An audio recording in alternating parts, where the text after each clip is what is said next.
Hello and welcome to day 31 of our Lenten Paeans.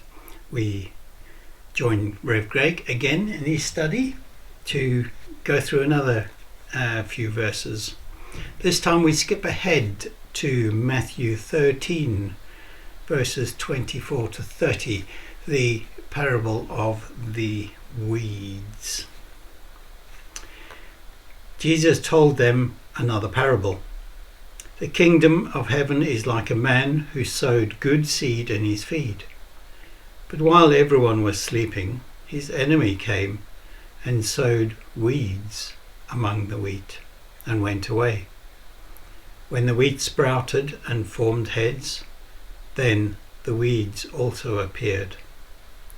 The owner's servants came to him and said, "Sir, didn't we sow good seed in the field? Where then did the weeds come from?" "An enemy did this," he replied. The servants asked him, "Do you want us to go and pull them up?" "No," he answered, "because while you are pulling the weeds, you may uproot the wheat with them. Let both grow together until the harvest. At that time I will tell the harvesters, first collect the weeds and tie them in bundles to be burned, then gather the wheat and bring it into my barn." Makes a difference from our hectic passages we've been having. Yes, it does, yes. Yeah, I like this because it puts into context that all of us, no matter what life we are living, we're actually all on the same world. But no matter how good we think we live, there's also always going to be someone who can stir it up for us, which does cause problems in our lives. And I think the owner of the field had a very pragmatic way of sorting it out. He says, just let them grow, and then when it comes time to harvest, then we'll pull them out and burn them. It doesn't bode well for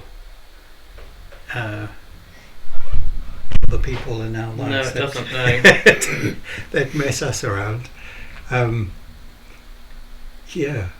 don't know how I would justify that to a non-Christian. That's a very difficult bit, that bit, when it comes to, by pulling the weeds up, you might uproot the wheat with them. I'm sort of trying to conjure up an idea of what does that look like in real life on earth. It's quite difficult, actually. Actually, when you first started to learn about Christianity, was there anyone in your life back then who would throw a spanner in the works?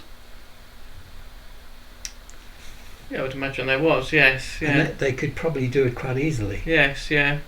Because back then we were young, we were still learning. So anyone who derails us while we're still learning can derail us quite easily. It's easy to sow that sort of seed of doubt, isn't it? When you're very young in your faith and you're learning and exploring and building that trust up and that faith.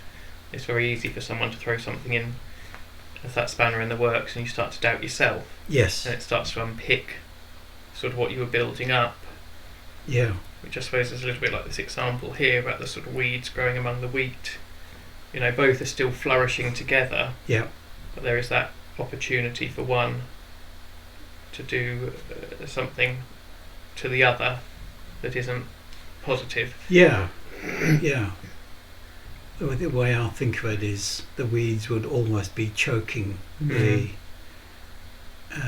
choking the life out of the wheat. Yeah. So the wheat wouldn't grow as well as it could do because it's in that bad environment. But the fact that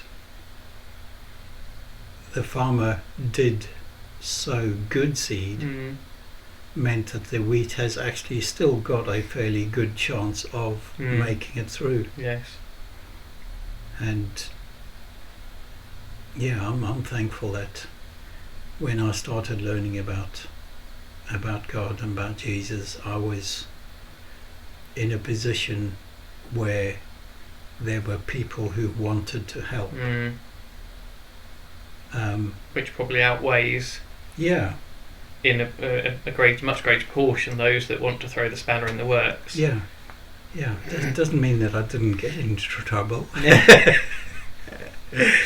I just was able to survive afterwards. But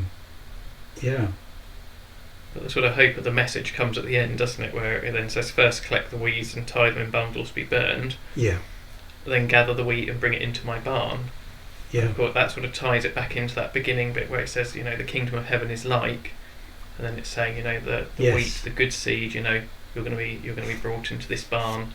At the end, you're going to be brought back into safety, and all the dross is going to be left outside to be burned. Not a nice picture. Not a nice picture, no. It's almost that sort of, there's a positive end for the other one. The other one, it doesn't look so positive. So that encourages us to think, I think, now in our lives, whether you're a Christian, whether you're not, whether you think yourself to be a good person or not such a good person, what path do I want to take? Do I want to go down that weed path? Or do I actually want to go down to that wheat and be brought into the barn to safety? And it is quite literally the weed path for some people, unfortunately. But yes, we have got a good path to lead. It's not always easy to travel that. We've gone over those verses in the past as well. It can be difficult, but it is going to be rewarding if we stick to it. There we go. Weed, not weed. Yes. Thank you for another lovely episode, and thank you for joining us, and we will see you on the next one. God bless. We hope and pray these sessions will give you something positive to see and look forward to, something you may wish to share with others. Please do. You can see this series unfold on our YouTube channel at St. Felix, Rendlesham, and by visiting our church website, rendleshamchurch.org. Should you wish to contact us, please do so by email on info@rendleshamchurch.org. God bless, and we'll see you in the next video.